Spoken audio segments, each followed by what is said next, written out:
Baking soda mixed with powdered sugar is generally safe and non-toxic for households with pets and children when used cautiously.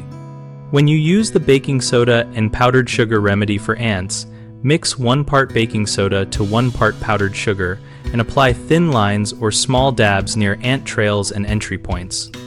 The powdered sugar attracts the ants, and the baking soda causes mild digestive discomfort for the insects, but does not contain toxic insecticides that threaten mammals at household exposure levels. Place the mixture in shallow containers, on cardboard squares, or in tight corner crevices where you can see it and remove it easily. Avoid scattering loose powder across floors or carpets. Check treated areas daily and wipe up any visible excess to prevent pets or children from ingesting larger amounts inadvertently.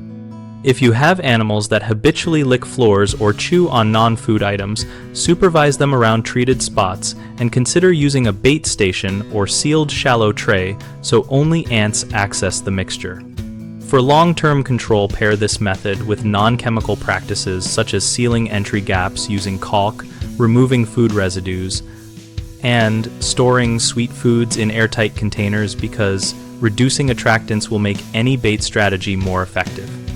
Common mistakes include applying large piles that are easy for a child or a pet to sniff out and eat, so keep applications small and contained and clean up visible residue promptly.